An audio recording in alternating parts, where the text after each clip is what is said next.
ไว้ดีเพื่อนเพื่อนทุกคนวันนี้จะมาพามาเบิ่งต่อผู้ใดที่สนใจอยากได้ใส่พันธุ์ต่อของข้าพเจ้าไปเลี้ยงก็สามารถ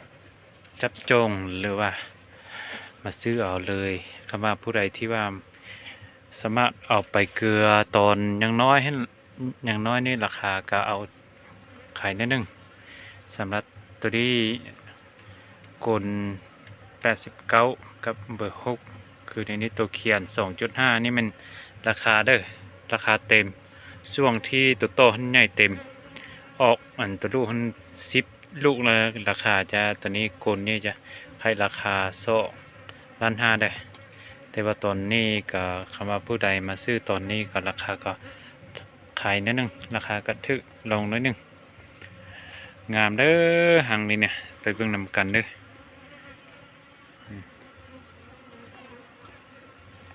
งามสุดเลยเด้อเป็นสายพันธุ์โตใหญ่สุดเลยเด้อผู้ใดที่ต้องการสายพันธุ์นี่ก็สามารถ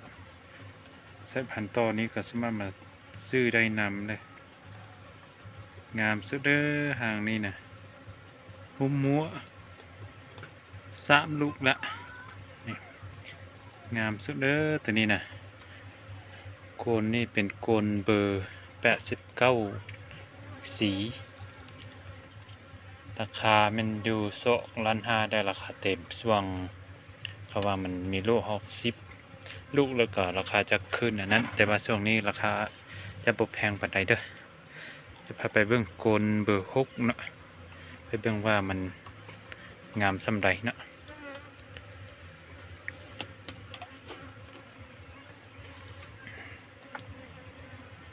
นำกันได้นี่โอ้หัว4 ลูกคือกันงามคือกันสุดยอดเลยเด้อต่อน่ะผู้ใดที่ต้องการก็สามารถจับจองได้เด้อตัวราคา2.5 ล้านก็มีตัวราคา2 ล้านก็มีตัวราคา1.5 ล้านก็มีแต่ว่า1.5 ล้านน่าจะมีน้อยนะบ่มีหลายนะถ้ามาผู้ใดที่ต้องการก็สามารถมาซื้อได้พระเจ้าท่านก็ได้หลายพอป่านให้เมื่อทุกคนก็ได้อยู่แต่ปีนี้ให้ปนหลายนะปีนี้ก็ได้50ไปนิดนึง50 ไปกลนิดนึงซื่อๆและจง14 กลท่านไว้ละและเรื่องนี้ก็สามารถปั่นให้โมเพื่อนทุกคนได้เด้อไปเบิ่งเบอร์66นี่เด้อว่ามันเป็นอันใดได้เนาะงามสำคัญเด้อ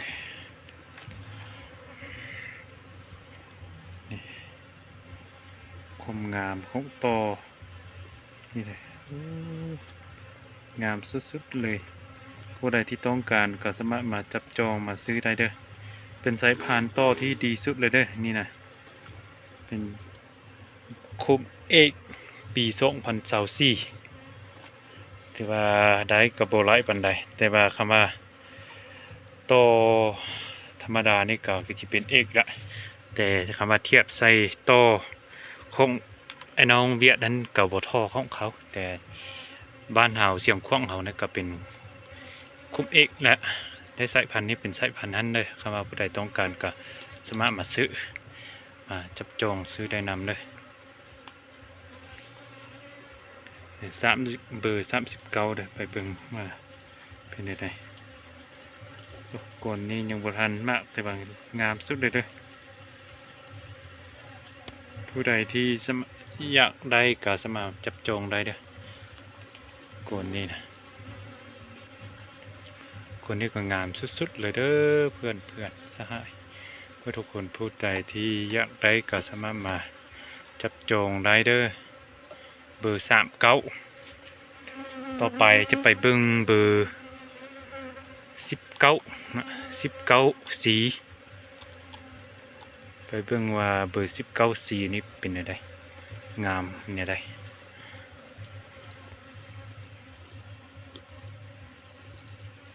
นี่โอ้โหงามให้งามว่าสุดยอดเลยเด้อความงามนะนี่เป็น สายพันธุ์ที่ดีๆด้วยนี่เนี่ยถ้าผู้ใดที่อยากได้ก็สามารถมาซื้อได้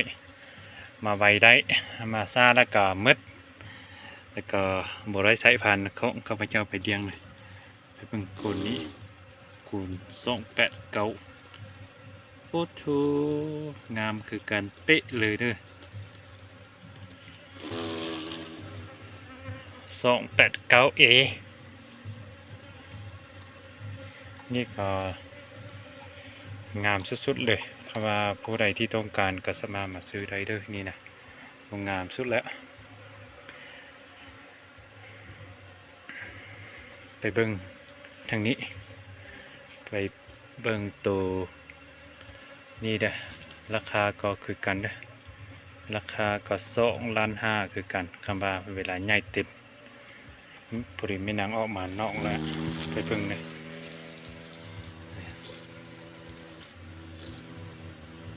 โอ้โหงามได้งามวะนี่งามสุดเลยเด้อเบอร์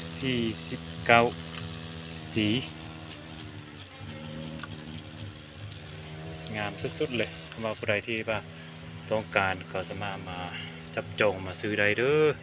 ไปเบิ่งเบอร์60เนาะเบอร์60นี่ก็งามคือกันไปเบิ่งนำกันว่ามันสำเร็จวัตถุแห่งงามนี่นะนี่นะมาอ่อนหุ้มหัว2 4 6 8 109นะเป็น9ลูกงามสุดเลยเด้อสำหรับผู้ใดที่อยากได้ก็สามารถมาซื้อมาจับจองได้เด้อมันก็โบหลายเหลือโบหลายปันใดเด้อก็ยังพอปั่นให้เมื่อสักคนได้แต่ว่าเขาไปจองยังบุทันเปิดจองให้เมื่อสักคนแล้วยังบุทันมีคนมาเอาเขาก็จองแต่2 คนเด้อเป็นคนนี้โอ้โหก็งามได้งามมากคือกันเด้อนี่งามสุดๆเลยเด้อตัวนี้ตัวที่สามารถปั่นได้ขายให้เมื่อสักคนตัวนี้ราคาก็2,500,000เนาะราคาก็บ่แพงเด้อคำว่ามาซื้อตอนนี้กับราคาก็จิลุกน้อยหนึ่งไปเพิ่งโกน94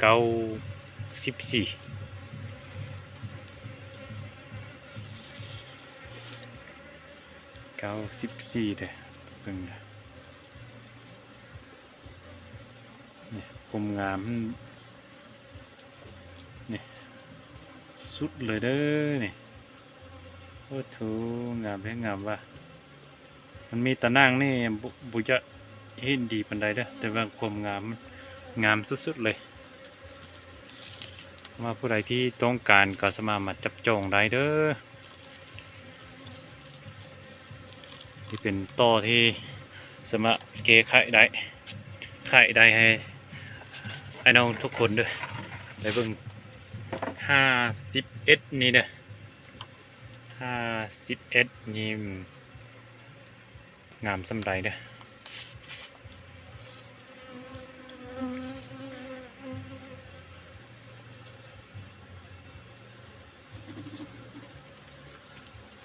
โอ้ยยูงามแพงงามว่าเนี่ยสุดโนดเลยเด้อ2 4 6 8 9ลูกคือกันเด้อความงามของต่อสายพันธุ์พระเจ้านี่ปูเมนธรรมดาไปเบิ่งตัวราคา2,000,000เด้อ2,000,000เป็นตัวน้อยกว่าตัวนี้ก็จะไปเบิ่งตัวราคา2,000,000คำว่าผู้ใดที่ว่าต้องการตัวน้อยกว่าก็สามารถจับจองได้เด้อแต่ตัว2,000,000เนี่ย5บ่หลายแน่น้อยเด้อนี่ไปเบิ่งนำกันเด้อฮะก็เริ่มเป็นตัวขี้นะงามสุดเลยเด้นี่นะก็เริ่มกินเนื้อละ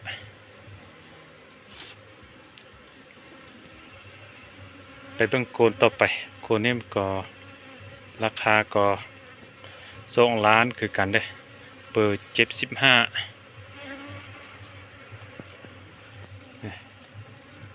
เอ้ยอยู่งามให้งามว่าแล้วเนี่ยผู้ใดที่ต้องการก็สามารถมาจับจองได้เด้อนี่นะสุดเนาะเลยเด้อผู้ใดที่ต้องการก็เข้ามาเลือกได้มักตัวใดก็สามารถมาเลือกได้เด้อนี่นะไปเบิ่ง73เบอร์73นี่ไม่นานเงี้ยออกนอกนี่ไปเบิ่งน้อยหนึงก็พอที่ได้เบิ่งได้อยู่โอ้ยอยู่งามให้งามว่าเบอร์73นี่ความงามนี่ว่าไรแล้วอันนี้นะ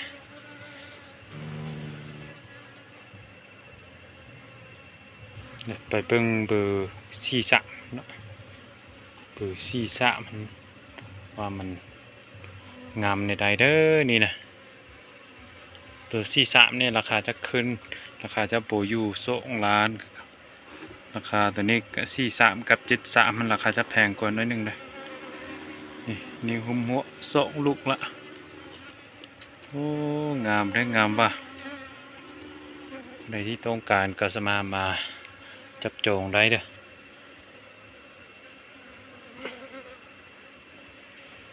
ความงามของตัวนี้บริเวณ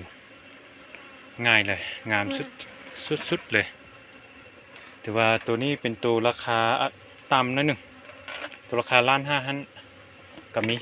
แต่ว่ายังน้อยนิดนึงยังบ่ทันเป็นตัวขี้นะส่วนตัวหางใหญ่2.8 ล้านนี่ตัวนี้ก็เพิ่นจองเดี๋ยวเพิ่นก็จองละแต่นี้ก็ยังบ่ทันมีคนจองแต่ว่าจะจองเป็นแนวนะเบอร์12เบอร์87 89แล้วก็เบอร์19แล้วก็ไปเบิ่งเบอร์289นี่จะเป็นเบอร์ที่ว่าจองไว้เป็นแนวสายพันธุ์จองไว้ปีหน้านะแล้วผู้ใดที่ต้องการก็สามารถมาจับจองได้เด้อมื้อนี้จะพามาเบิ่งต่อซ้ำนี้เนาะถ้าว่าผู้ใดที่มีความต้องการก็สามารถเข้ามาจับจองมาซื้อได้เด้อที่อยู่ของข้าพเจ้าก็คืออยู่ที่บ้านออั้นนะหรือว่าบ้านสาบุษะเมืองแปะแขวงเสียงขวางนะก็สามารถมาหรือว่าคำว่าผู้ใดที่โบมาได้ก็โบมาเบิ่งได้ก็โทรเข้ามาทาง WhatsApp หรือว่า Facebook ก็ได้หรือว่าง่ายเข้าทาง WhatsApp ก็ได้นะเบอร์ของข้าพเจ้าก็คือ28992แล้วก็966นะจะเป็นเบอร์โทรแล้วก็เบอร์WhatsAppนะถ้าว่าผู้ใดที่ต้องการก็สามารถเข้ามาเบิ่งเลยเด้อมื้อนี้จะพามาเบิ่งซ้ำนี้และต่อไปก็มือใหม่ต่อไปมีโอกาสก็จิพามาเบิ่งอีกเนาะบ่โดนนี้ตัวลูกก็จิออกมาละตัวโฮมหัวอันเกแล้วก็จิออกมาก็จิได้ละนะก็จิได้ตัวสวยแม่นางแล้วขอบใจลาก่อนเด้อ